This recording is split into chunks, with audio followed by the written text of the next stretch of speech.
శ్రీనివాసరావు గారు చెప్పండి. ఏంది అసలు మీరు పోటీలో లేరంటున్నారు. రెండు నేషనల్ పార్టీల మధ్యలోనే పోటీ ఉంటుంది. ఇక అది గెలిచి ఉంటే అది వేరు, అధికారంలో ఉంటే వేరు అనే కాడికి వచ్చింది చర్చ. సరే, ఇప్పుడు ఫస్ట్ మైక్ టీవీకి మొదటి డిబేట్లు, అదే రకంగా మీరు మోడరేటర్ గా మొదటి డిబేట్, ఆ తర్వాత బెల్లన్న గారు కూడా గెలిచి ప్రభుత్వం వచ్చినారు కాబట్టి మీ అందరికీ శుభాకాంక్షలు. అయితే బీజేపీ అనుకున్నది ఒకటి, అయింది ఒకటి. తెలంగాణలో ఎట్లా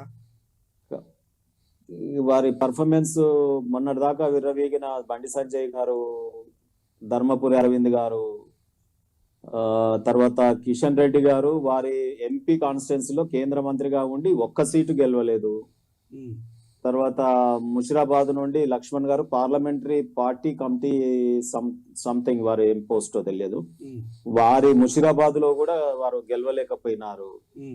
అది కూడా థర్డ్ ప్లేస్లు కొన్ని దగ్గర ఆగమాగం ఉంది బీజేపీ పరిస్థితి తెలంగాణలో. సరే, ఇప్పుడు గవర్నమెంట్ వచ్చింది కాబట్టి కాంగ్రెస్ పార్టీతో కొంత పోటీ ఉండొచ్చు. సో కానీ ఇక్కడ ప్రజల యొక్క ఆలోచన, వేణుగారు జాగ్రత్తగా వినండి నేను చెప్పే పాయింట్. చెప్పండి. సరే, ఇప్పుడు ఏదో రకంగా కాంగ్రెస్ పార్టీ అబద్ధాలు చెప్పిందని అంటాం, అలవి కాని హామీలు ఇచ్చింది అంటాం, ఏదో రకంగా ఈ ఎన్నికలలో గెలిచింది. ఇప్పుడు ఈ ఎన్నికల టైం వరకు ఉండే పర్ఫార్మెన్స్ ఏదైతే 6 గ్యారంటీలు కానీ, వారి మేనిఫెస్టో కానీ, మొదటి క్యాబినెట్ లో సంతకాలు పెడతామన్నాయి కానీ, అవన్నీ చేసి సక్సెస్ఫుల్ గా లాంచ్ చేసుకుంటే చూద్దాం అది ఏ రకంగా చేస్తారు. అక్కడ ఫెయిల్ అయిపోయారు అనుకోండి, అట్టర్ ఫ్లాప్ అయిపోతారు ఎంపీ ఎలక్షన్స్ లో. లేదు, ఇప్పుడు కూడా ప్రజలు ఏం ఆలోచిస్తున్నారంటే, కేసీఆర్ గారిని చూస్తే ప్రజల కళ్ళల్లో ఒక రకమైన ఇప్పుడు బాధ కనిపిస్తా ఉంది. కేసీఆర్ గారి పేరు వింటే వారు చాలా బాధపడతా ఉన్నారు. ఎందుకంటే మేము అనవసరమైన తప్పు చేసినాం, మేము గెలిపలేకపోతే ఇప్పుడు వారు లేని లోటు కనిపిస్తుంది. అసలు ముఖ్యమంత్రిగా కేసీఆర్ గారు లేని రాష్ట్రాన్ని మనం చూస్తా ఉన్నాం అని చాలా బాధలో ఉన్నారు. అయితే ఈ రియలైజేషన్ లో నుంచి వాళ్ళకి మళ్ళొక్కసారి అవకాశం ప్రజలకి ఈ ఎంపీ ఎలక్షన్స్ లో గెలిపించి వారు మళ్ళీ కేసీఆర్ గారి చూస్తా మళ్ళీ ఆ రకంగా వారి నాయకత్వాన్ని విశ్వసించి రేపు ఎంపీ ఎలక్షన్స్ లో మాకు ఎక్కువ ఓట్లు ఇస్తారు. దీంట్లో 2 విషయాలు ఉన్నాయండి. ఒకటి, బీజేపీ మొదటి కేబినెట్ లోనే ప్రజాస్వామ్యానికి విఘాతం కలిగించేటటువంటి ఆర్డినెన్స్ ద్వారా 5 మండలాలు ఆంధ్రాలో కలపడం కానీ, సీలేరు విద్యుత్ ప్రాజెక్టు విషయంలో హెల్ప్ చేయకపోవడం కానీ, అదే రకంగా జాతీయ హోదా ఇవ్వకపోవడం కానీ ఒక ప్రాజెక్ట్ కి, మిషన్ భగీరథ మిషన్ వీటికి కేంద్రం ఇవ్వలేకపోవడం కాబట్టి మోడీ మానియా ఇక్కడ ఏం పనిచేయదు.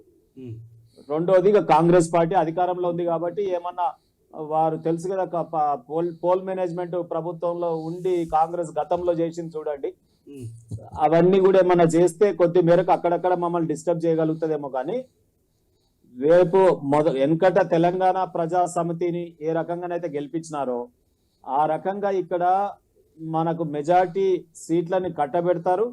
ఎందుకు కట్టబెడతారు అంటే, పార్లమెంటులో కాంగ్రెస్ తప్పులు చేసినా తెలంగాణకు ఆంధ్రాలో వాళ్ళు పార్టీని పాదుకొల్పే ప్రయత్నంలో రేవంత్ రెడ్డి గారు అక్కడికి వెళ్తానని అన్నారు, వారి ఇంటర్వ్యూస్ లోనే చూశాను. సో ఒకవేళ ఆంధ్రాలో ప్రయోజనం చేకూరాలంటే కొన్ని తెలంగాణ విషయాలలో కాంప్రమైజ్ అవుతారని ఒక భయము మొదలైంది ప్రజలలో. బీజేపీ అయితే తెలుసు మొదటి నుంచి తెలంగాణ మీద మోడీ గారికి అక్కసు వెళ్ళగక్తా ఉన్నారు. కాకపోతే ఈ రెండింటిని ఎదుర్కోవాలంటే పార్లమెంట్ లో మన తెలంగాణ రాష్ట్ర సమితి, ఇప్పుడు బీఆర్ఎస్ భారత రాష్ట్ర సమితి యొక్క ఎంపీలు పార్లమెంట్ లో గణనీయంగా ఉంటే తెలంగాణ భద్రంగా ఉంటది అనేది ప్రజలు ఆలోచనకు వచ్చారు. చర్చలు జరుగుతా ఉన్నాయి, గ్రౌండ్ లోనే తిరుగుతా ఉంటాయి. వేణుగారు లాస్ట్ ఒక సెంటెన్స్ చెప్పండి. పోరెడ్డి గారు చాలా నోట్ చేసుకోండి, మమ్మల్ని ఏదో అన్నారు మీరు. వెనుకట 2 ఎంపీలు ఉంటే మీరు 303కి వచ్చిరు. ఇవాళ వెనుకట మా టిఆర్ఎస్ 2 ఎంపీలు ఉంటే ఒక తెలంగాణ రాష్ట్రాన్ని పార్లమెంటులో మొత్తం పార్లమెంటు ఏకగ్రీవంగా బీజేపీ, కాంగ్రెస్, వివిధ 37 పార్టీలు ఓటేసి తెలంగాణ రాష్ట్రాన్ని తీసుకొచ్చినాం. అంటే దేశ రాజకీయంలో ఒక రాష్ట్రాన్ని ఉద్భవింపజేసినటువంటి పార్టీ ఇప్పుడు 2 ఎంపీలతోనే. కాబట్టి మా పార్టీ దేశంలో ఉందా, జాతీయ పార్టీ అని మీరు వెకిలి నవ్వులు నవ్వినా మిమ్మల్ని ఇప్పుడు తెలంగాణ ప్రజలు ఎదురు చూస్తున్నారు. ఈ రెండు పార్టీలను బిస్తరు కట్టిస్తారు. పార్లమెంటుకు తెలంగాణకి వెళ్ళి 16 సీట్లను పంపిస్తారు. తర్వాత అక్కడ తెలంగాణ ప్రయోజనాలను కాపాడుకునే సైనికులని ప్రజలే తయారు చేసి రేపు పంపిస్తారు.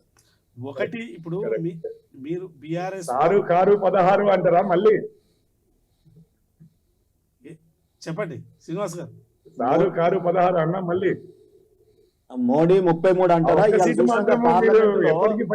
పార్లమెంట్ లో పొగ బాంబులు వేస్తే కూడా దిక్కు దివాణం లేదు. చర్చలలో ఇండియా టీం 100 మందిని సస్పెండ్ చేశారు వేణు గారు. 100 ఎంపీలని దేశ చరిత్రలో ఫస్ట్ టైం సస్పెండ్ చేయడం.